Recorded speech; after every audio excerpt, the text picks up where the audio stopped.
Hoy tengo el placer de hablar con Rafa Guerrero, psicólogo, conferenciante y escritor. Es uno de los mayores expertos en apego, trauma infantil y gestión emocional. Todos fuimos niños, pero no todos fuimos escuchados como deberíamos serlo. Y a veces ese niño sigue hablando dentro de nosotros, aunque nadie nos escuche. Por eso es importante conocer lo que Rafa nos tiene que contar. ¿Qué necesita un niño por encima de todo para crecer emocionalmente sano? Wow, vaya pregunta con la que empezamos, Óscar, fuerte. Bueno, primero de todo, gracias. Gracias por invitarme. Para mí es un placer estar aquí con vosotros. ¿Qué necesita un niño? Bueno, pues date cuenta, Óscar, que en el momento del nacimiento, hasta incluso podemos decir desde antes de nacer, somos una especie necesitada. Somos una especie altricial, lo cual quiere decir que nacemos sin estar terminados, nos quedan muchísimos años por terminar de desarrollarnos, y entonces, bueno, pues el niño lo que necesita es la presencia de mamá y papá, sus figuras de apego principales, necesita tener unos papás que tengan la capacidad de conectar con ellos, que sean emocionalmente sensibles, que puedan captar e interpretar correctamente lo que el chiquitín o no tan chiquitín necesita. Es decir, podríamos hablar también hasta incluso, Óscar, de adolescentes, ¿no? Es decir, pues eso es un papá y una mamá sensible, que está presente y que es cercano. Alguien que tiene esa capacidad de interpretar por qué este adolescente se enfada, por qué este niño pequeño está constantemente llamando la atención o está en modo rabietas, o por qué este neonato está constantemente llorando. Entonces, esa capacidad de ser empáticos y de dar respuesta a la necesidad, pues es fundamental. Entonces, ¿qué necesitamos? Pues necesitamos tener figuras que estén presentes, necesitamos figuras que tengan la capacidad de protegernos, pero que a la vez que nos protegen, que nos protejan, necesitamos también que fomenten nuestra autonomía, necesitamos que nos pongan límites, necesitamos muchísimas cosas, pero cubrir esas necesidades socioemocionales, Óscar, eso es una necesidad, y eso es lo que va a determinar que este chiquitín desarrolle un apego seguro, es decir, puedo confiar en mi mamá, en mi papá, puedo confiar en los adultos de referencia, o por el contrario va a desarrollar un apego inseguro. Claro, podríamos decir, ya estaba pensando mientras me lo contabas, ¿no? Que soy padre de 2 niñas, al final soy un gestor emocional, ¿no? O sea, Total, mi rol es eres. gestionar las emociones, pero Lo eres. sí que es cierto que es de las cosas que no nos enseñan, ¿no? Eso es. O sea, Eso tienes es. libros para en esta etapa, como en esta etapa, Claro. pero ¿cómo gestiono, no? ¿Qué emociones? ¿Podrías decirnos, oye, pues en qué etapa, qué emociones son más importantes gestionar? Incluso algún tip de cómo gestionarlas. Odio los tips. Odio los tips con todas mis fuerzas. Pero fíjate, somos gestores, me encanta el concepto que utiliza, ¿no? Somos gestores emocionales. Bueno, somos gestores de vidas. Somos gestores de vidas de niños que son tremendamente vulnerables. Y repito, yo hablo mucho de niños, pero también hablo de adolescentes. El adolescente es vulnerable, el adolescente es un menor. Entonces, necesitamos estar gestionando todo lo que sienten, todo lo que viven y todo lo que hacen nuestros niños. ¿Por qué? Porque la corteza frontal, que es la parte del cerebro que se encarga de la gestión, no está desarrollada en un niño pequeño. Entonces, como el chiquitín no tiene esa capacidad de gestión, ¿a quién le toca gestionar? A nosotros desde fuera. Entonces, ¿desde cuándo? Desde el periodo prenatal. Y fíjate, y voy más allá si quieres, desde antes de que seamos padres, Óscar, debemos ir trabajando una aplicación cerebral que se llama empatía, que se llama sintonización, que se llama inteligencia emocional, que se llama capacidad para aprender de tus errores, que se llama capacidad para perdonar. Es decir, todas esas son aplicaciones que hay que ir descargando. Entonces, podremos educar y acompañar a nuestros hijos con estas aplicaciones si las tenemos. Porque ¿qué ocurre si no las tenemos? Entonces, por eso digo que ya no solamente es cuando el chiquitín ya lo tenemos en nuestros brazos o cuando tiene 3 años, sino es ¿cómo ha sido nuestra infancia? ¿Cómo ha sido nuestra vida? ¿Cómo es nuestra comunicación con nuestra pareja? ¿Cuáles son las expectativas? ¿Qué ideas tenemos? Todo eso es algo que hay que hacer consciente, que hay que ponerlo sobre la mesa y que hay que hablar con nuestra pareja. Y tenemos que hacer muchos trabajos de elaboración de traumas por los que hemos pasado, que hemos experimentado. Bueno, duelos, ¿no? Duelos que no siempre han sido elaborados de una manera sana. Y todo esto tiene que ser algo consciente que tenemos que trabajar y que tenemos que, por supuesto, que comunicar y nos tenemos que conocer en la pareja. Es que a veces estamos con extraños, nuestras parejas son extraños. Y esto es algo que requiere mucho tiempo, Óscar, mucho. Claro, tanto al final todo lo que puedas haber vivido tú, entiendo que son más recursos para luego gestionar. Entonces, a veces te oigo hablar del tema del apego seguro, ¿no? Entonces, si un adulto no recibió ese apego seguro, ¿cuál es el primer paso que necesita hacer para ofrecérselo a sus hijos? Claro, tú lo estás comentando, es decir, si una persona no ha recibido ese cariño, esa presencia, no ha recibido esa mirada limpia y respetuosa por parte de su mamá y su papá, pues tenemos un problema. ¿Por qué? Pues porque este niño irá creciendo, luego será adolescente, luego será adulto, y si no ha habido al menos una persona que haya sido capaz de sanar este vínculo roto, podemos decir, o este vínculo inseguro, pues la manera que va a tener de vincularse con sus hijos, igual que con el resto de las personas, va a ser de esta manera insegura. Entonces, lo primero que tenemos que saber ahí, Óscar, es ser conscientes. Ser conscientes de cuál es la infancia que he tenido yo, qué dificultades he tenido y sanarlo. Eso hay que sanarlo. Eso no es una cosa que, no, eso pasó hace muchos años. Sí, posiblemente pasó hace muchos años, pero tenemos que ser conscientes de eso, tenemos que sanarlo, porque si no, la manera en la que yo me voy a vincular tiene que ver con cómo se han vinculado conmigo. Con carencias o con fortalezas, pero tiene que ver contigo. Es decir, ¿por qué tú y yo estamos haciendo este podcast en castellano? Estamos haciendo en castellano porque yo no sé catalán. Lo estamos haciendo en castellano porque seguramente ni tú ni yo sepamos ni sueco, ni croata, ni chino mandarín. Entonces nos comunicamos en un idioma que conocemos, que es un idioma materno y que yo tengo que estar elaborando y tengo que estar pensando que cómo voy a responder tu pregunta, pero el idioma sale solo. Por lo mismo pasa con las emociones. Es un idioma. ¿Y por qué nos cuesta tanto regular nuestras propias emociones ante un niño? ¿Y qué estrategia recomendarías? ¿No? Porque nos cuesta. Nos cuesta, es que es muy difícil. Es decir, todas aquellas aplicaciones que están en la corteza prefrontal, es decir, el ir al futuro, el tener esa capacidad de ser perseverante, el concentrarnos, el controlar impulsos, en definitiva, el ser emocionalmente inteligentes, esto es algo, Óscar, que cuesta. Te cuesta a ti, me cuesta a mí y nos cuesta a todos. Pero sobre todo porque es un idioma que no nos han enseñado de pequeños. Y estoy generalizando, ¿eh? No hablo de tu infancia, sí que hablo de la mía, y seguramente hay mucha gente que nos está viendo y nos está escuchando. Es decir, venimos de penumbras absolutas en cuanto a gestión de emociones se refiere.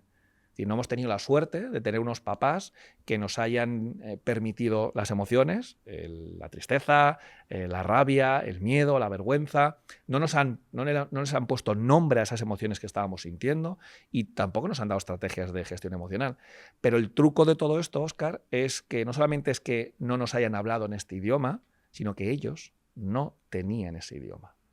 Es decir, yo no siento rabia hacia mis padres porque no me hayan hablado en ese idioma, sino que comprendo que mis padres no me hablaron en ese idioma y ahora me tengo que hacer cargo yo de esta situación y tendré que ver cómo gestiono todo esto para que no recaiga sobre mis hijos, pero mis padres no lo hicieron no porque no quisieron, sino porque no pudieron. Estoy hablando de mí, de mi infancia, pero estoy seguro que mucha gente que nos está viendo, nos está escuchando ahora, también le pasa lo mismo.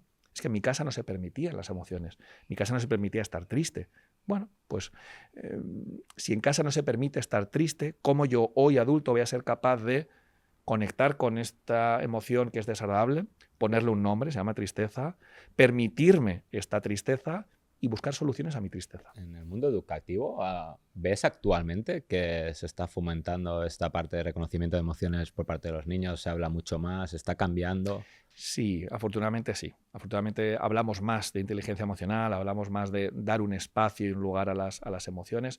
Creo que somos más conscientes de la importancia de la emoción y de ponerla encima de la mesa y hablar de ella y ponerle un nombre a la emoción y de tener estrategias para regular dichas emociones, pero es cierto que nos faltan recursos.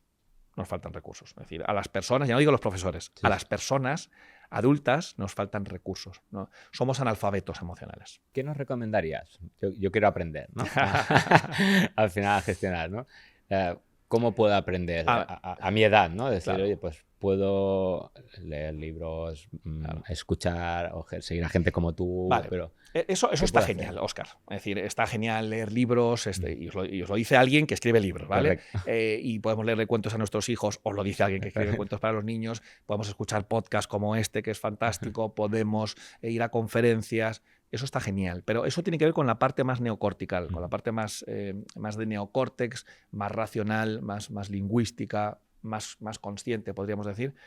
Pero la clave está en lo subcortical, la clave está en ese cerebro de mamífero, la clave está en ese cerebro emocional y de vínculo. Entonces, uno aprende a reconocer las emociones, uno aprende a sentir las emociones en base a una relación. Y entonces por eso es fundamental. O sea, que está muy bien que tengamos conocimientos, pero no consiste tanto en tener conocimientos, que son necesarios, sino en tener estrategias. No consiste en que tú quieras, sino consiste en que tú puedas. No consiste en que yo quiera hablar en sueco, consiste en si puedo hablar en sueco o no puedo hablar en sueco. Porque si yo no tengo mimbres para hacer un cesto, por muy motivado que esté para hacer ese cesto, no lo voy a poder hacer. Entonces, ¿cuáles son los mimbres que tú tienes? ¿Cuáles son las estrategias, los recursos, las limitaciones que tiene cada uno? Pero bueno, respondiendo a tu pregunta, en todo momento a lo largo del ciclo vital estamos en disposición de aprender. Tú dices, yo quiero aprender y, Claro. y podemos aprender. Pero se aprende mucho mediante el vínculo. Esto no quiere decir que yo como psicoterapeuta esté recomendando que la única opción para sanar tus traumas y que la única opción para gestionar tus emociones sea con un psicoterapeuta. Que sí, claro que sí, eso es una opción, pero no es la única opción. Hay muchas opciones. Pero siempre en el vínculo, no leyendo un libro, no viendo un PowerPoint, no... Desde el hacer. Desde el hacer. Correcto. Desde el hacer y desde el sentir. Correcto. Eso es. Y además, para hacer necesitas tiempo, ¿no? Que Sí. es lo que siempre decimos, ¿no? Claro. La base de todo es Claro. poder dedicar, sobre todo a los niños, tiempo. Claro. ¿no? Pues a partir de ahí, Eso es. hacer, equivocarse uno mismo, Eso es. aprender, ¿no? Claro. Ver que funciona, prueba-error, ¿no? Claro. Al final, Y las pero- familias muchas veces, Óscar, pues nos preguntan, ¿no? ¿Qué puedo hacer con un niño que le pasa esto, que le pasa lo otro, que tiene esta dificultad? Bueno, para poder hacer, primero hay que parar, hay que revisar, hay que tratar de comprender a este niño, hay que tratar de comprender el síntoma o los síntomas de este niño. Es decir, aunque nos han enseñado, ¿no? El modelo médico nos ha enseñado que esto es muy sencillo, que es que si usted tiene ansiedad, esto se cura con ansiolíticos, que si usted tiene depresión, esto se cura con antidepresivos. No podemos funcionar de esa manera. Yo no soy psiquiatra, por lo tanto yo no medico, yo soy psicoterapeuta y a veces me preguntan, ¿y tú estás a favor o estás en contra de la medicación? Bueno, no consiste en estar ni a favor ni en contra, yo estoy a favor del paciente, yo estoy a favor de la persona que está sufriendo. Y si a esta persona que está sufriendo le viene bien la medicación, adelante, que viva la medicación. Pero no podemos pretender que un tratamiento, que una intervención psicoterapéutica sea solo en base a la medicación. ¿Y qué señales tempranas advierten que un niño está desarrollando apego inseguro? ¿Qué podemos observar o qué deberíamos observar? Pues fíjate, podríamos encontrar distintas señales en función del tipo de apego inseguro que sea. Hay un tipo de apego inseguro que es el evitativo, donde nos encontramos con niños que son tremendamente reservados, que no llegan a conectar emocionalmente con los demás, que son descritos también por sus papás y por sus maestros como niños muy maduros, ¿no? Que son mucho más mayores de la edad que tienen, pero que tienen esa dificultad para conectar emocionalmente y no permiten intimar, y cuando ven que se están acercando muchos se separan. Seguro que esto que estoy contando ahora, Óscar, a muchas personas que nos están escuchando les suena mucho, ¿no? De sus parejas o de amigos o de la cuñada, del vecino, ¿no? De, en cuanto están llegando a un momento de conexión, de repente salen, ¿no? ¿Por qué? Porque nunca les han enseñado a conectar con sus emociones. Con lo cual, cuando yo veo que me estoy enamorando, cuando yo veo que estoy hablando demasiado de mí, de repente es como, Óscar, me toca marchar, ¿no? Y entonces dejo la relación o dejo la conversación o me marcho, o de repente surgen cosas que hacen que yo no pueda intimar contigo. Cuando digo intimar, no me estoy refiriendo a relaciones sexuales, ¿no? Sino me estoy refiriendo a una intimidad, una relación de intimidad, de cercanía, ¿no? De cariño. Y luego hay otro tipo de personas que tienen más un apego ansioso ambivalente, que aquí lo que domina es la ansiedad, ¿no? Como el propio nombre indica de este tipo de apego. Son personas o son niños que son, cuidado, ¿no? Con lo que voy a decir ahora, son muy inquietos, a veces no, es que muy inquieto tiene TDAH. Bueno, no siempre que algo se mueve quiere decir que tenga TDAH. Entonces, son niños o son personas que son muy inseguros, que tienen la autoestima muy baja, que son descritos como muy dependientes y muy pegajosos, ¿no? Que no hay límites, son muy invasivos. Y lo que les domina, Óscar, ahí es la ansiedad. Tienen mucha ansiedad, no saben regular sus emociones y les cuesta bastante. Entonces, bueno, esos serían algunos de los síntomas que nos pueden dar alguna idea para saber si es un tipo de apego inseguro. Pero bueno, esto, aunque sean ideas, ¿no? Esto desde luego que hay que evaluarlo muy bien y hay que comprenderlo muy bien en consulta. Sin duda, porque mira, ahora me ha resonado, ¿no? Que un niño, o cuántos hay ahora que no paro de escuchar, ¿no? Es que la TDAH, ¿no? ¿Cómo diferenciamos un niño, ¿no? Que simplemente es pues movido, enérgico, a alguien que pues realmente igual tiene TDAH? Pues mira, esto se diferencia con tiempo y con cariño. Es decir, a los profesionales de la salud nos otorgan la población, que yo estoy muy agradecido, pero no es así, nos otorgan la capacidad de que con mirar la pupila del paciente ya sabemos si tienen TDAH o no, ¿no? Y el problema de todo esto es que esta idea, que es completamente errónea, porque se requiere mucho tiempo y mucho cariño, está reforzada en la mala praxis de muchos de nosotros, ¿no? Yo estoy generalizando, por supuesto, ¿no? Me refiero a psicoterapeutas, me refiero a psicólogos, me refiero a neurólogos, a pediatras, a psiquiatras, ¿no? Que en sesiones de 5 o de 10 minutos, por la privada, por la pública, me da exactamente lo mismo, ya llegamos a conclusiones de tu hijo tiene TDAH, o usted lo que tiene es TDAH. Y esto es un problema. Por eso, la única manera de diferenciar si es un niño simplemente inquieto, o fíjate, te voy a proponer otra etiqueta, soy anti-etiquetas, pero bueno, para que nos entendamos, ¿no? Simplemente un niño curioso, que no es lo mismo etiquetar a un niño como inquieto, como hiperactivo, que como curioso, o es un niño con TDAH. Y la única manera consiste en evaluar en profundidad no solamente al menor, sino el lugar, el contexto y los distintos ámbitos donde se desarrolla el menor. Y luego emitir un juicio clínico. Pero esto requiere tiempo, requiere cariño, requiere una formación específica por parte del profesional de la salud. Por lo tanto, si alguien te etiqueta a tu hijo en 5 minutos... Mal asunto. Mal asunto. Claro, por eso yo en cursos, en formaciones, en congresos, siempre alerto a las familias, que claro, las familias son víctimas, Óscar. Claro, claro. Somos víctimas porque, claro, cuando tú no dominas un área, ¿qué es lo que haces? Pues te metes en San Google, tecleas, es que mi hijo no duerme, ¿qué hago? Es que mi niño no para quieto. Y claro, y San Google lo que te dice es que tu hijo tiene TDAH. Te pasa una revista, es decir, no, un test que está metido dentro de la revista Super Pop y te está diciendo que si rellenas estas 3 cositas, te da positivo y entonces tu hijo tiene TDAH. Y eso me lo encuentro todos los días en consulta. Todos los días. Todos los días. El otro día llega a consulta una mujer de 40 años y claro, a mí siempre, ella viene ya con la etiqueta de TDAH porque mis compañeros de secretaría me dicen, no, esta paciente viene con el motivo de consulta de tiene TDAH, ¿no? Y a mí me gusta preguntar quién te ha diagnosticado y cómo ha sido sobre todo el proceso de evaluación. Me parece muy importante. No es lo mismo que te digan, no, yo fui un día a una consulta del médico de cabecera y me diagnosticó directamente de TDAH porque yo se lo conté, a que no, he ido a tal sitio con tal persona o a tal centro y hemos hecho una evaluación en profundidad. Y le digo, bueno, porque digo, cuéntame cómo fue el diagnóstico de TDAH. Y dice, no, si yo llegué a esa conclusión yo sola. Yo me he autodiagnosticado de TDAH. Pues es un peligro. Es un peligro porque estamos haciendo evaluaciones muy ligeras o autoevaluaciones donde yo me estoy poniendo una etiqueta y donde hoy en día en nuestra sociedad, Óscar, las etiquetas están relacionadas con un tipo de intervención que en la mayoría de los casos es farmacológico. El que tiene TDAH toma metilfenidato, el que tiene depresión toma antidepresivos y el que tiene síntomas psicóticos toma antipsicóticos.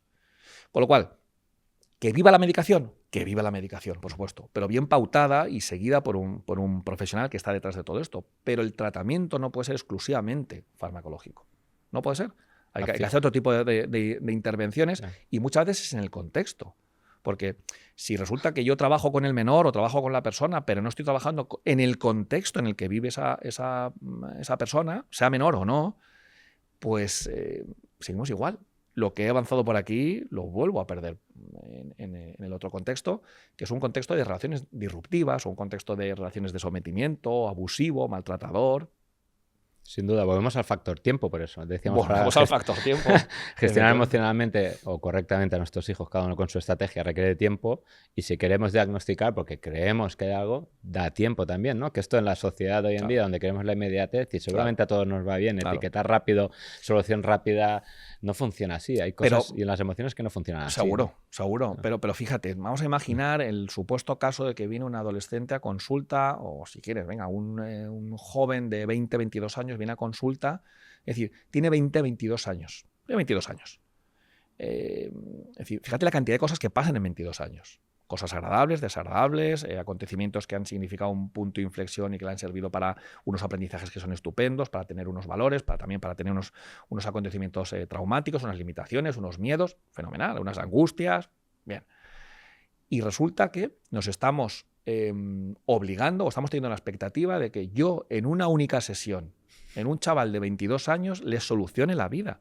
Y eso es una expectativa que la sociedad deposita en nosotros. porque lo siento así, lo percibo y además me lo explicitan en las formaciones. Rafa, ¿qué puedo hacer con mi hijo que es pequeño, que está en la fase de las rabietas? Y entonces la pregunta es, solucióname la vida. Yo no puedo solucionar la vida. No puedo solucionar la vida, ni te puedo decir lo que tienes que hacer, porque ya te he dicho antes, soy anti-tips y porque es que no tengo la capacidad para solucionarte la vida. O sea, con suerte puedo acompañar a mis hijos sin decirles lo que tienen que hacer, como para decirle a alguien que no conozco de nada, no, usted señora lo que tiene que hacer es imposible. Para eso ya están las cuñadas, ¿no? Las cuñadas ya están para decirle a las otras madres, ¿no? Y a sus cuñadas lo que... Bueno, para eso están las cuñadas y las suegras. Pero eso se lo reservamos a ellas, ese es su título. Pero el resto... pues seamos respetuosos y cada uno tiene su proceso y ya está. Y podemos compartir tuyo, podemos compartir síntomas, pero son cosas seguramente muy, muy, muy diferentes, ¿no? Y que se tratan de maneras diferentes. Correcto. Y claro, has hablado de los límites y ahora me ha venido, ¿no?, todo el tema de la sobreestimulación digital, ¿no? Wow. Y el impacto que tiene esto en nuestros Ese es otro niños. Otro melón. Entonces, ese es otro melón. ¿Qué límites prácticos o cuál es tu visión, ¿no? Porque incluso estamos viendo cómo ahora se está hablando de regular, en otros países se ha regulado hasta la edad, ¿no? ¿Cuál es el proceso de la estimulación digital en los niños? ¿Qué es conveniente, qué no? ¿Edades? Eso es una necesidad. Es algo que va a caer por su propio peso. Ahora, la pregunta es ¿cuándo va a caer? ¿Cuándo va a llegar esta legislación? Y sobre todo la gran pregunta es ¿a costa de qué? ¿A costa de qué? Hoy en día tenemos una problemática muy grande que afecta a todas las generaciones y es esta, la adicción tecnológica. Podemos hablar de otros tipos de adicciones, la adicción a la heroína, la adicción a la cocaína, al alcohol, al tabaco, es decir, adicciones con sustancia, pero luego, Óscar, existen otro tipo de adicciones que entran por los ojos y que son la adicción a la pornografía, que es la adicción a las redes sociales, la adicción a los videojuegos. Entonces, bueno, seguramente llegará un momento en el cual todo esto se tenga que legislar, como en su momento se tuvo que legislar el alcohol, ¿no? Pero la pregunta va a ser ¿cuándo y con qué consecuencias? ¿Con qué consecuencias, no? Por toda la adicción tan brutal que hay, repito, en niños, en adolescentes y en adultos. Y aquí pues se habla mucho de todas estas cosas, pero yo siempre digo que el problema no es la adicción al porno. Es decir, el porno no es el problema. Instagram tampoco es el problema. TikTok no es el problema, igual que para la persona que tiene una adicción a la comida o que se refugia a la comida no es el problema. La comida, el porno, las redes sociales, Instagram y los videojuegos, el Fortnite, no son el problema. Son, vamos a decir, entre comillas, la solución de un adolescente o de una persona que se refugia en eso. Entonces, ¿dónde está el problema entonces? El problema está en la raíz. ¿Qué está buscando este adolescente en las redes sociales? Y a lo mejor lo que está buscando este adolescente en redes sociales es ser visto, es sentirse perteneciente. Oye, ¿por qué lo busca? Bueno, pues a lo mejor lo busca porque en su mundo real no se siente visto, no se siente perteneciente. Es un niño que está constantemente amenazado, es un niño que es víctima de bullying. Y entonces se refugia en las redes sociales. Repito, que no hay ningún problema en Instagram, que no hay ningún problema en TikTok. No hay ningún problema en Snapchat, no hay ningún problema. Pero esa es la consecuencia. Hay que ver qué está en la raíz y ahí tenemos que ir. Me decías, edades, yo no soy nadie. No soy nadie para decirle a las familias a partir de qué edad deben darle un dispositivo tecnológico a sus hijos. No soy Bueno, entiendo nadie. que esa es la parte regulatoria, porque al final igual que las Claro. perras no se las dejamos a Claro. los niños y hemos establecido una edad, ¿no? Al final, estos algoritmos, o llámale como quieras, están hechos para crear adicción. Desde luego. Entonces, Claro. hay una parte que tiene que estar regulado, Claro. entiendo, que para eso hay una edad de Eso es. regulación, y lo otro es, volvemos a la gestión. Gestionémoslo en casa como podamos. Y este es un mensaje que lanzo a las familias que nos están viendo. Que lo vais a gestionar de la mejor manera que podáis. Entonces no entremos en, pero es que el vecino se lo dio 2 años después. Bueno, que cada uno tiene sus circunstancias, ¿no? Pero todo aquello de lo que estamos hablando ahora mismo, ¿no?, que son las adicciones tecnológicas, es que entran por los ojos y es que es algo a lo cual la gran mayoría de los que estamos aquí hablando de esto, ¿no?, y escuchando, pues es algo muy adictivo. Porque todo aquello que tenga luz, sonido y movimiento es adictivo. Es decir, para un chiquitín, un sonajero que alguien lo mueve, que tiene soniquete, musiquita y que tiene luces y hace su ruidito, le capta su atención. Bueno, pues qué casualidad que un dispositivo tecnológico también tiene luz, sonido y movimiento, las dichosas notificaciones, ¿no? Pues es tan importante hacer estos periodos vamos a desconectarnos de las notificaciones. ¿Y durante cuánto tiempo? Pues cuanto más mejor. Cuanto más mejor. Es decir, que yo decida cuándo entro en el ordenador, cuándo consulto las redes y cuándo consulto el correo electrónico, y no que sea la notificación la que me está diciendo ahora tienes que consultar. Hablando un poco de cambiar la mirada del adulto, ¿no? Porque al final el adulto o los niños aprenden muchas veces, ¿no? E incluso depende de la mirada que un adulto pone en el niño. Cuéntanos algún caso concreto donde viste que la mirada del adulto cambió hacia el niño y en consecuencia el niño cambió. Wow. Bueno, mira, en el último libro que he publicado, Óscar, que se llama Trauma, niños traumatizados, adultos con problemas, ahí cuento, todos los capítulos comienzan con algún paciente mío, ¿vale? Algún paciente que tengo ahora mismo, algún paciente que tuve años atrás, ¿no? Y ahora que me haces esta pregunta, me estoy acordando de uno de estos casos, ¿no? Este era un chiquitín que tenía bastantes dificultades. En el libro lo describo de una manera más amplia, ¿no? Pero bueno, por responderte a la pregunta de una manera más directa, ¿no? Tenía dificultades, había problemas, ¿no? En casa, sobre todo en cuanto al vínculo. Pero este era un chiquitín, que era un adolescente, ¿no? Pero para mí un chiquitín, ¿no? Que se refugió en los porros. Se refugió en el cannabis, ¿no? En la etapa adolescente empezó a dejar de ir a clase, se juntaba con lo que se conoce, ¿no? Coloquialmente como con los malotes, entonces no iba a clase. Entonces, claro, esto generaba mucha problemática. ¿Cuál era el problema? Que mamá y papá no sabían, no podían, porque nadie les enseñó, mirar incondicionalmente a su hijo. Entonces, cada vez que su hijo venía a casa y había consumido, y mamá y papá detectaban y se daban cuenta que había consumido, lo que mamá y papá hacían era que le castigaban, ¿no? Le castigaban sin salir con sus amigos, le castigaban sin ir a fútbol, le castigaban sin esto, sin lo otro y lo demás allá, ¿no? El problema, como yo trabajé en consulta con estos papás, el problema es que el niño no se estaba sintiendo visto. El niño le estábamos viendo solamente por si consumía o no consumía. Y por encima del consumo está el niño, está el menor, está el adolescente, ¿no? En este caso. Entonces, claro, no le miraban incondicionalmente. Cada vez que, como te digo, ¿no? Venía y había consumido y tenían un plan familiar, ese plan familiar se suspendía. Pero claro, ¿cómo vamos a premiarle, ¿no? ¿Cómo? Le tenemos que castigar. Entonces, cuando fuimos capaces en consulta de trabajar la importancia de ese vínculo, la relación cambió. Y repito, el problema no es el cannabis. El problema es que este adolescente se refugiaba en el cannabis porque había algunas necesidades que no estaban siendo vistas. Era un niño que no estaba siendo protegido, era un niño que no se sentía perteneciente, era un niño que se sentía fuera de la familia. Y buscó fuera de la familia, y de hecho lo encontró, y alguien dirá, hombre, pero no es sano. Yo no digo que sea sano o deje de serlo, solamente que encontró, esta fue su manera de sobrevivir, encontró ese refugio, que fue este grupo de iguales, que fueron los porros, y allí encontró su solución. Lo que tuvimos que hacer fue trabajar el vínculo. No era que dejara los porros, eso viene solo. Eso viene solo. Ya cuando yo ya tengo mi lugar en la familia, lo otro ya es algo que puedo quitar. Entonces, bueno, trabajar esa mirada, no caer en este chantaje, ¿no? De los premios y los castigos, sino centrarte más que en la conducta, en lo que hace tu hijo, lo que deja de hacer, centrarte en tu hijo y aceptarle, haya consumido o no haya consumido, que yo sé, cada vez que cuento esto, noto en la cara de la gente la desregulación y como, ¿pero cómo le vamos a...? No, tú tienes que creer a tu hijo, haya consumido o no haya consumido.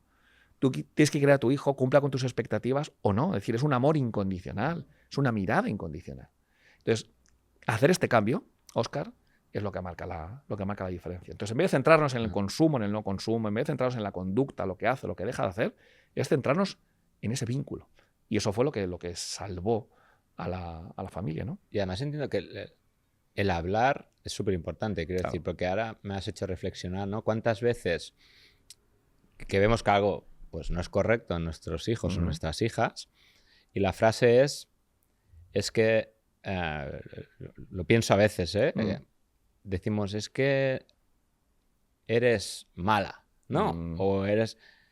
porque el lenguaje lo que hacemos es en la persona, no en el comportamiento, ¿no? O sea, también debemos empezar a cambiar que es el comportamiento el que está equivocado, pero nunca nunca la persona. No la persona, ¿no? Porque al final eso también se va quedando, entiendo. Total, y eso se queda. Una cosa es la persona y otra cosa es lo que hace la persona. Correcto. Eso es. Yo recuerdo hace muchos años que estaba en la piscina con mi hijo, estas piscinas chiquititas, ¿no? Para los niños pequeños, y estaba yo con mis hijos ahí jugando, y de repente viene un chiquitín que tendría 4 añitos, y él se presentó solo. Hola, me llamo, no recuerdo muy bien cómo se llama, me llamo Juan. Y él dijo, Juan el travieso. Me llaman el travieso porque hago muchas travesuras. Fíjate, ¿eh? Claro. Bueno, un chiquitín que tiene completamente grabado, interiorizado, que es travieso. Entonces, esto es un círculo vicioso, Óscar. Resulta que como soy travieso, hago travesuras, y hago travesuras porque soy travieso. Vamos a ver quién es capaz de quitarle esta etiqueta a este niño de travieso. Y donde digo travieso, digo malo. Donde digo malo, digo hiperactivo, digo egoísta, impertinente, llorón. Me da igual, miedica, me da exactamente lo mismo. No sé tú, pero yo no conozco ningún niño que sea malo. Yo no conozco ninguna persona que sea mala.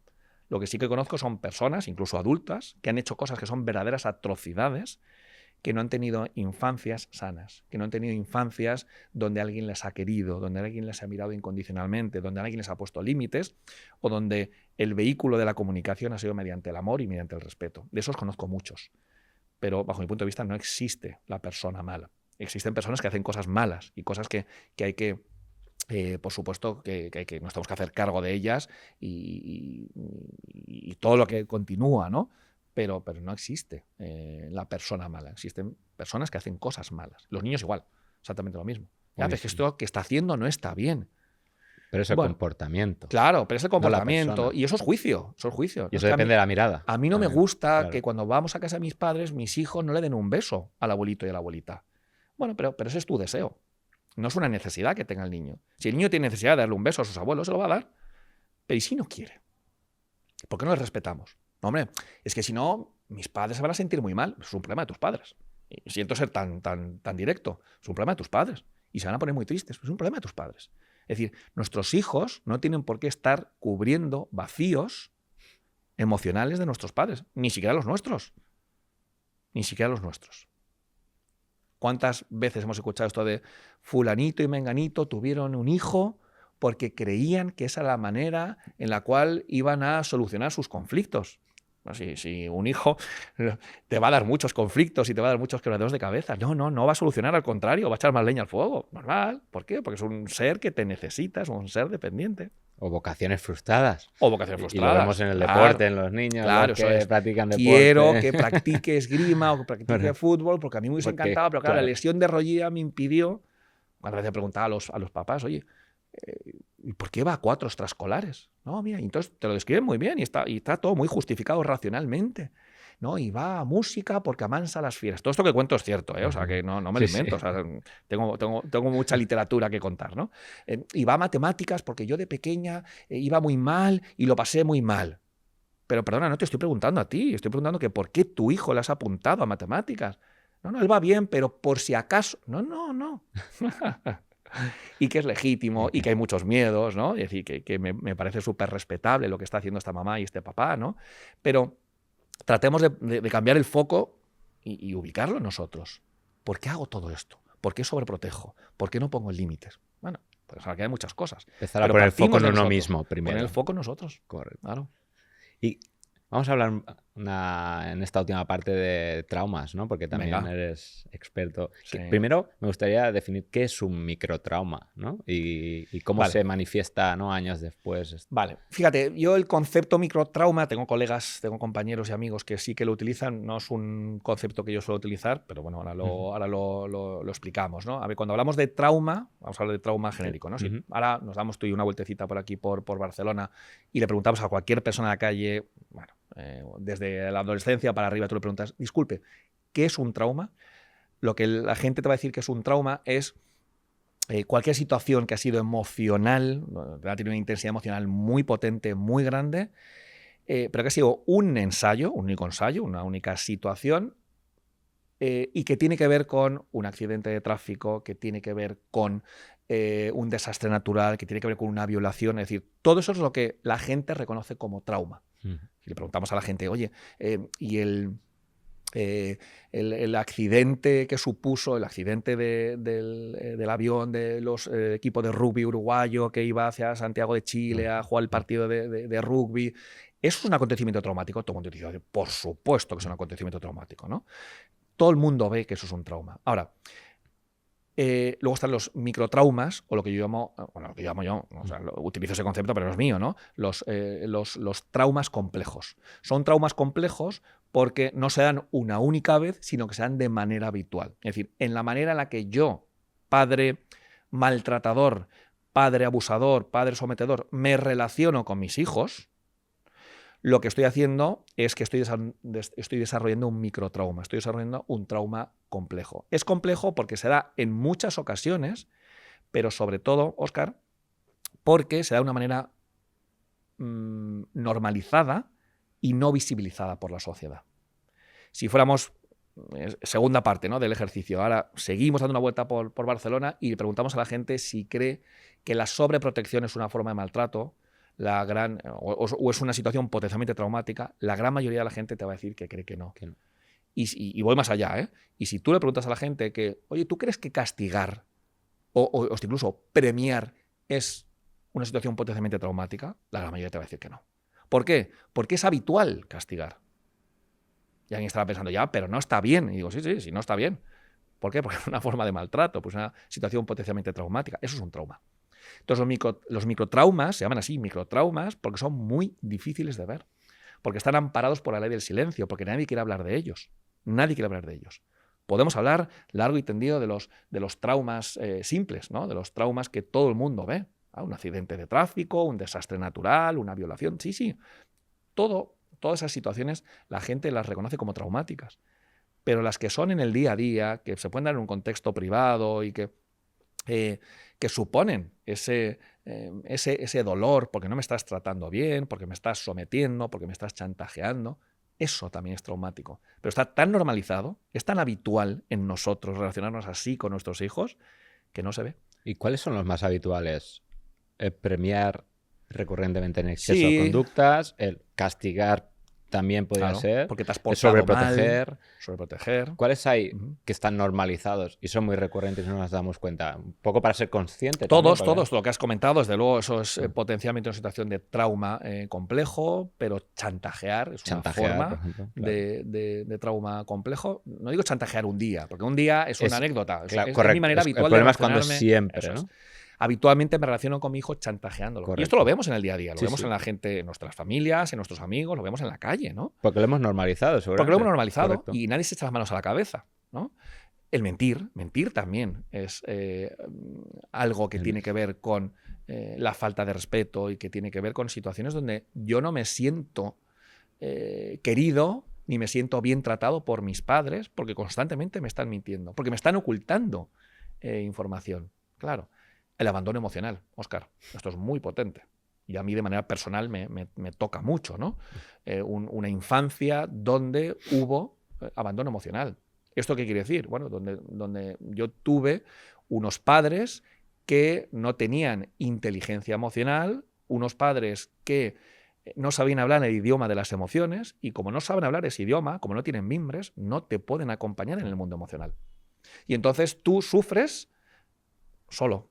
Sufres en silencio, sufres el miedo, sufres la rabia, sufres la vergüenza, solo, porque no hay nadie que te pueda acompañar. Por lo tanto, un consejo que nos podríamos dar es observar si hay algo de esto, que de manera inconsciente lo hacemos, sobre todo repetidamente. Si es tu patrón, ¿no? ¿Cuál es el modus operandi? Correcto, mi modus operandi, pues ahora pienso, ostras, pues es más el castigar, o es más el premiar. Pero si eso es permanente, puedes generar... Es un problema. Claro. Problema. Es decir, tú antes me preguntabas, ¿no? Al principio, ¿qué necesita un niño? Y te he hablado de varias, ¿no? La necesidad de ser protegido, la necesidad de poner límites, de que les empoderemos y que fomentemos su autonomía. Y hay otra necesidad que se llama la necesidad de ser bien tratados. Y esto no es algo que lo vaya a reconocer solamente a partir de la etapa adolescente. Es que un bebé sabe perfectamente, no es consciente, pero sabe si está siendo bien tratado o maltratado. A un bebé que le gritas, se pone a llorar. ¿Por qué? Porque se asusta. Y no es consciente de, uy, esto es maltrato. No, hombre, no, tiene 2 semanas, tiene 3 meses. No es consciente. Pero estamos diseñados y estamos dirigidos hacia el buen trato. Eso es una necesidad. Es que está recogido los derechos universales del niño. Es decir, que no es algo que digamos, no, hombre, yo recomiendo a los papás, ahora que nos están viendo, hombre, os recomiendo que tratéis bien a vuestros... No es una recomendación, no es un tip, no es una pauta, no es un consejo, no es algo que esté bien y que vaya a ir en favor de vuestra salud mental. Es que es una obligación, es una necesidad. Derecho del niño, es un derecho del niño y una obligación del nuestra. Claro. La necesidad de ser bien tratado. Y repito, que un bebé sabe perfectamente si le están tratando bien o no y se siente a gusto o se siente a disgusto. Un bebé que no está siendo observado por su mamá. ¿Por qué? Pues porque es que la mamá tiene depresión posparto. Y repito, el bebé es víctima de cómo la mamá le está tratando y la mamá es víctima porque no tiene los apoyos suficientes como para no estar en una situación de depresión posparto. Entonces, al final, es que somos una especie que necesitamos de la tribu. Y decimos, hombre, pobrecitos los niños. Sí, pobrecitos los niños y pobrecitos los adultos que no siempre tenemos los mimbres que necesitamos. Si pudieras dejarles solo una idea a quienes están criando hoy, una sola, ¿cuál sería? Muy difícil, ¿eh? Hay que dejar fuera muchas. Yo creo que una de las claves, además la hemos trabajado aquí, es, hemos hablado, la importancia de conectar, ¿no? De que conectes con tus hijos. Muchas veces las familias y las personas con las que hablo, ¿no? Me dicen, no, pues es que he escuchado que Álvaro Bilbao dice que, o es que he escuchado que Daniel Siegel, en un libro de Daniel Siegel, comenta que, o Rafa Guerrero ha comentado. Nosotros podemos decir misa cantada en gregoriano y como quieras. Pero me parece que es mucho más importante que conectemos con nuestros hijos, que comprendamos a nuestros hijos y les tengamos en cuenta antes que voy a hacer estas 3 ideas que ha dicho fulanito o menganita de una manera completamente desconectada de mi hijo y de una manera automatizada, ¿no? 1, esto, 2, lo otro, 3, lo otro. Ahí es que no funciona. Bueno, es que nosotros hablamos de manera genérica, ¿no? Es decir, que las redes sociales están muy bien, pero no dejan de ser ideas, ¿no? Para que tú las recojas y seas consciente. Pero sobre todo me quedaría con esta conclusión, ¿no? Conecta con tu hijo. No te compares con nadie, ni con tu cuñada, ni cuando tú eras pequeño o pequeña, ni con el vecino de arriba, ni el de abajo. Es decir, tus circunstancias son únicas y nadie en el mundo las tiene. Nadie. Con lo cual trata de comprender, trata de conocer, trata de vincularte con tu hijo y darle aquello que necesita, no lo que a ti te gustaría que necesitara. Rafa, muchísimas gracias. A ti, un placer. Gracias, Óscar, por invitarme.